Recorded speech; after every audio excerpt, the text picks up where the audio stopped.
street children in Delhi, and we have found that they can have very potent, very toxic effects, affecting almost all organs of the body. So this was a brief overview of various kind of psychoactive drugs and substances commonly used, and looking at the historical account, we know about alcohol. We keep talking about Soma, Sura, Madira. We find the mention of alcoholic beverages in our ancient texts. So it has been part of our culture, our civilization for a very, very long time now.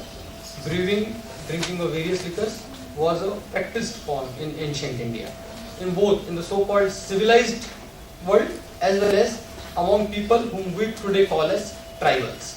In both kinds of societies, alcohol use was present, it did exist, and it was prevalent. In fact, some methods of brewing alcoholic beverages from date or palm trees, it's very popular, still being practiced in India, like rice beer, very popular in many rice eating cultures. Many Indian paintings, sculptures, they would show pictures of people drinking, enjoying their drinking, bragging, partying, particularly in the social events. But what happened was that under the patronage of British rulers, the popularity of alcohol also started increasing. So in the ancient times, alcohol use, it did exist in society. But what had more reputation was non-use. Abstinence was always respected. Alcohol use was not uniformly encouraged. It remained a part of society, it remained the part which was frowned upon, which was not really seen as a virtue, but it was allowed in some specific setting for some specific kind of people. But when British came, in fact in the Aam Janta, in that period of time, cannabis was quite popular. Bhang and ganja, particularly in the northern part of India, that use was much more popular than alcoholic drinks. But when British came, they also brought with them their gins and whiskies, the scotch, and then they were worried that very Indians सब भांग पीते रहेंगे तो हमारा whiskey कौन पिएगा? So they thought that let's civilize these Indians, let's discourage the use of cannabis and let's encourage the use of alcohol. So since British time, this policy of government became to discourage use of bhang and cannabis, which incidentally is much less toxic to human body, and to encourage more and more use of alcohol, which incidentally is much more toxic to human body. And hence from the very beginning, the basic difference in attitude to alcohol remained in Indian culture and in Western culture.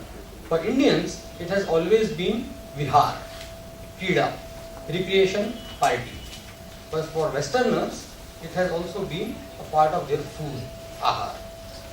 So they would also consume probably one bottle a week, but they will consume every day with meal in small moderate quantities. We Indians will use only once in a week, but will gulp down large quantities, will get intoxicated, and we necessarily drink to get drunk. You will find many people drinking and complaining, "यार चढ़ नहीं रही है, पैसा खर्चा हो रहा है सभी चढ़ नहीं रही है." So basically, people want to enjoy that state of intoxication when they are out, and that's probably the pattern which is ingrained somehow in our psyche from very, very long time. It was a part of partying, recreation, entertainment for us. It was never part of regular routine to be taken along with food. In modern India, of course, we see people of all hue and cry, people of all shapes and sizes, increasing use of alcohol. Very soon we will come to some statistics among this also. Cannabis also, as I said, we have been using for a very long time now. In fact, we are the country who have introduced cannabis to the entire world. And in the early British times, when a lot of Indian workers were taken to what is today called as West Indies or Mauritius in those parts, as plantation workers, as laborers, they took with them some seeds and plants of various herbs and spices of India, so that they can start a new life there. And they also carried ganja and bhang plants and seeds with them. And hence, ganja became, in fact, very popular during Caribbean, West Indies, became a part of Jamaican language, ganja word. It was not there earlier. So we were the ones who introduced cannabis to the world. We have been using cannabis for a very long time now. Possibly the only country in the world where you can see government authorized bhang shops.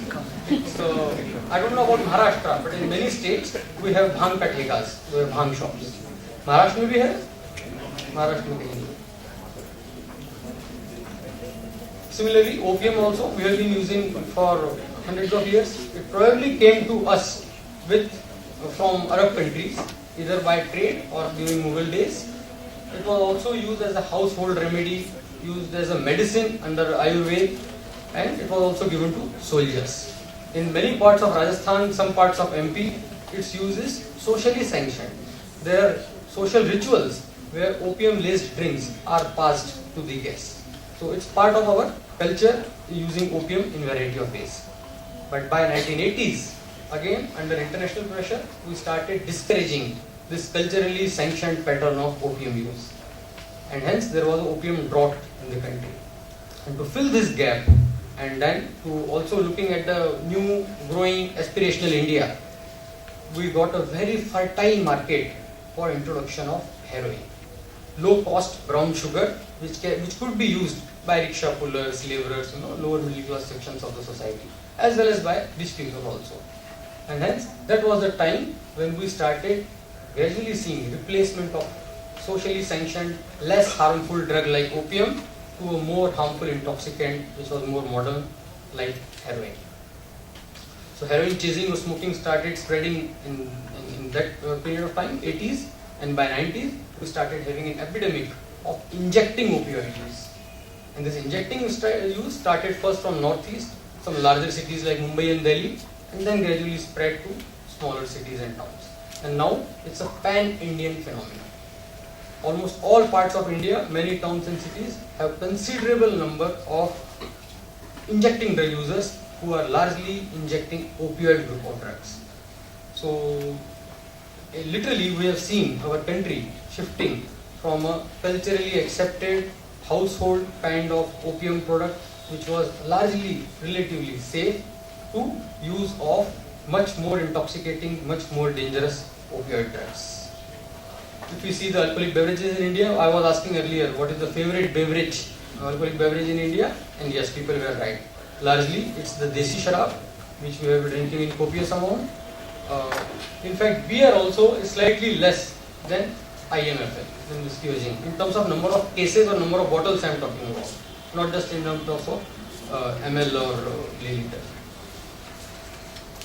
Among IMFL also, whiskey appears to be our most favorite drink, and the production of all kinds of alcoholic beverages, as you can see, officially from the industry sources, is on the rise. So, which indicates probably a growing trend of consumption of alcohol in India. And the most latest statistics, very unfortunate, is only 2004. 2004 was this report released which talked about the epidemiological situation of drug abuse in India. Since then we have had no survey so far. But even this survey, if we take those figures at value, they are also quite mind-boggling, quite large figures. So this is the prevalence of current use of various drugs in India. Alcohol, as we can see, is 21%, cannabis 3%, and opiate just less than 1%. In percentage, this looks like very small percentage. ज़्यादा लोग नहीं पीते हैं. But if you convert them in absolute numbers, the absolute numbers are quite big. 62.5 million current alcohol users in India, which many people believe actually an underestimate. Similarly, about 2 million are opioid users in India. If you convert them into people who are dependent, the green box which tells you number of people who are dependent, then about, we can very safely say, 1 crore plus men in India are in need of drug dependence treatment services. So not a small number by any standards.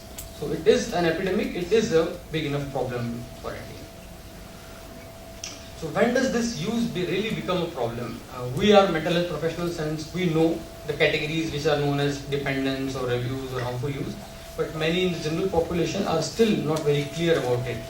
What the difference between use, abuse or dependence, etc. And hence, I'm just repeating something which could have been known to everyone here, that if you are just using a particular substance, it doesn't cause any problem. The phenomenon is called as abuse. It does not require any kind of label, any kind of diagnostic label.